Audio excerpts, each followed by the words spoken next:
What's your secret that you won't tell anyone outside Reddit? I'm jealous of the friendships my friends have with each other. I've never felt as close to them as they do with each other. And as a 40-year-old man, I would feel childish admitting this. I just feel like an outsider sometimes, and just wish I had the same kind of bond they do. Also 40s man, and I was not proud to admit to myself I was jealous when my closest friend finally found a girl that wasn't a total dumpster fire of a person. I knew I was going to spend less time with him doing fun outdoor stuff as he spent more time with his new woman. I should be happy he has found someone he might actually have a successful relationship with. Man, this answer hit close to home for me. 33M. All my current friends in my state/across the country have known each other since high school or before, and since I went to 4 different schools growing up, my high school/hometown friends have known each other for even longer. It has made me feel like an outsider and that I don't have as strong a bond with them as they have with each other, which is objectively true. But lately I've tackled this by making sure that I plan and spend time with my friends on our own terms, having dinner with them and their families, showing up for birthdays, planning golf/fishing/hunting trips, so we can build our friendships. It's been really helpful and has made me feel like I've had an actual impact on those relationships. Not to mention I've focused on building new friendships as well. I know our situations are probably vastly different, but I hope this helps. A few years ago, my dad's truck was broken into, and he lost all of his rings. He had several silver rings. He used to take them off while driving because the wheel rubbing on the rings was irritating. He forgot them in the truck one day, and they were all stolen. My dad is not the type to accept gifts, especially if it's a replacement for something that was lost due to his own error. Over the years, I've been slowly replacing them. I'll save up, buy a ring that looks similar to one of the old ones, and then I'll either claim I found it somewhere or leave it for him to find. I replaced 2 by pretending I found them in the snow while out shoveling. Months later, I left one outside our front door for him to find. It makes him so happy every time one is found. I hope he never finds out I am the one leaving them, lol. I participated in a high school track meet once using a tampon. The whole tampon, plastic tube and all. I was so confused about how these were in popular use because, wow, what a pain it was trying to keep that little extendable plastic stick from falling out. Why did people like using these things? Former camp counselor here. I'll never forget the year one of our campers came up to the camp director confused/scared because she had gotten her period, but it was only her second one, and her mom had only sent tampons because she needed to still be able to swim, otherwise, other people would know she was menstruating, and that's unseemly. The poor girl had never used one before and was worried that her mom would be angry at her, so she refused to use the pads we had. Long story short, the camp director, another counselor, and she asked for us because she was most comfortable with us, had to take out a tampon and show her how it worked, pull the applicator back, listen for the click, push the applicator, etc. We then had to stand outside the stalls to guard the main bathroom door and provide emotional support because she was too scared to do it without us being nearby and was absolutely mortified at the idea of anyone walking into the bathroom while this was going on. It was ultimately a success, but I'll never forget that. The areas of women's health and products have such an educational gap, and that needs to be fixed. And in the meantime, approach education with compassion. Don't assume knowledge is inherent, and most importantly, don't be an ass to your kids. Just about every day, when I am in the car headed to work, I genuinely contemplate just driving off and leaving everything behind. My fantasy is heading all the I can't go through with it because I have people counting on me. Yes, I am in therapy. Edit. I got a message from a bot that a concerned Redditor was reaching out.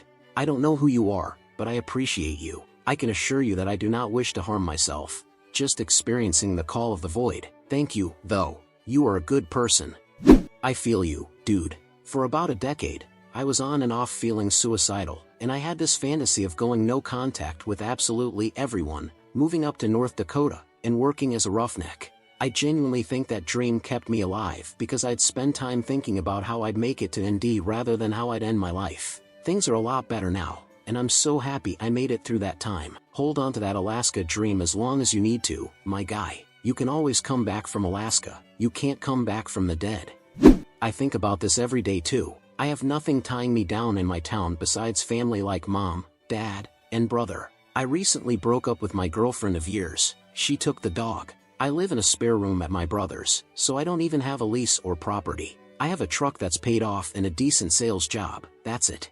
I think about leaving work every day and just driving off into the sunset, not stopping until I run out of gas in some small town. Edit. After much consideration, I've decided to start saving every penny I can to fix up my truck and go on an adventure in a year. It's something I feel I've always needed, as I have only left my home state once and haven't even seen the US at 30, much less the world. Back when we were dating, my wife found out I'd never had a surprise birthday party before. She really wanted to throw one for me, which I was okay with. Only one problem: it never worked. She'd try almost every year, attempt to throw surprise parties for other occasions. Each time, as she was planning stuff, I'd pick up on some discrepancy in her cover story or notice something a friend said, ask about it, and she'd be unable to cover it. Then finally, after years and years of this, she pulled it off. She was delighted and so proud that she at last managed to surprise me. She's talked about it for years, about how close I came to uncovering it. It made her so happy, and it was a lot of fun. Except what actually happened is I finally managed to put the pieces together quickly enough to stop myself before I asked about the discrepancy in her cover story. Played dumb, pretended I had no idea, acted surprised when the day came. She will never know. I read a lot. I wake up as early as 4 to 4:30 a.m. so I can read, or even stay up super late, not just because I like it a lot, but because it keeps me from thinking intrusive thoughts. Ever since my mother died 5 years ago from cancer, the feeling of entering another world, if only for a moment, makes me feel secure. Not sure if that's healthy, but it's better than any antidepressant I was given that made me feel like a different person. I work in a front-facing role where I interact with customers, subcontractors, and clients for 12 hours a day. I'm chatty, full of energy, and I get along with everyone. But outside of work, I have no friends. The one friend I had has moved away, and we speak very rarely anymore. I once sat in a sauna at the gym contemplating what to do in life. Just in one of those moments in life where the road ahead was unclear, a man walked in who was 30+ years older than me and sat down. Just the two of us were there. I felt this strong urge to ask him for advice, what his regrets in life were, if he were in his 20s again, what would he do differently, etc. But my social anxiety, and general fear of men, kept me quiet. I've always regretted it. I think sometimes life puts opportunities in our path to learn and grow, and missing any of them due to something like social anxiety is such a waste. OMG, this hit me particularly hard. I'm super lonely. I'm an introvert by nature. I live with and care for my elderly father. I work from home. I'm single. My best friend moved across the country. I literally have no friends. I go sit at the local coffee shop occasionally, and the last 3 times there's been a situation that presented itself where I could have engaged with people, like they literally engaged with me first. I ended the conversations, walked away, put my nose in my phone. Why?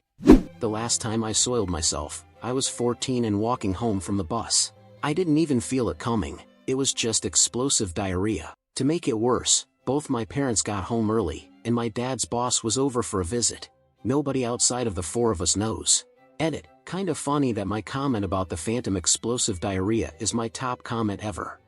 About 7 years ago, I got woken up to an explosive diarrhea fart in bed. It was when my spouse and I had just started seeing each other. I woke up in such a panic. I was able to slowly get up and clean the whole mess up, all while my spouse stayed asleep. I stained the sheets all the way down through the mattress topper to the actual mattress. I scrubbed the evidence as best I could and tossed my shorts and underwear. I laid a towel down to go back to sleep, and when we woke up, I told them I had started my period. To this day, that's still what they believe. Sometimes, I get up in the morning, shower, get ready, and then get back into bed, pretending to be asleep, just so my 7-year-old daughter can run into our room and wake me up. She still loves starting my day by being the first face I see in the morning. I pray that I will never know a day that doesn't start like this. Hell yeah, parents should remind themselves that there will be a literal last time that their kid ever wakes them up giggling, a last time that they ever pick their child up and swing them around, a last time they ever give them a shoulder ride at a parade, or play groundies at the park or build a fort with them, and they won't know at the time that it's the last time it will ever happen. So treasure every moment with your kids, people. When I'm feeling overworked and don't want to deal with putting my kids to bed or driving to school to pick them up or doing homework with them or whatever, I just imagine myself in 30 years, and how I'll be willing to give anything to go back in time for one more bedtime story, or drive home from school while they tell me about their day, or evening with them practicing their lines with me for the school play, or to have one more snuggle in the fort.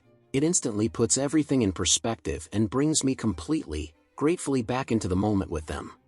And well, friends, that was all for today's video. If you enjoyed it, let me know with a thumbs up so that YouTube can share these stories with more people. Remember to hit the bell icon to be the first to know when we upload a new video. See you next time.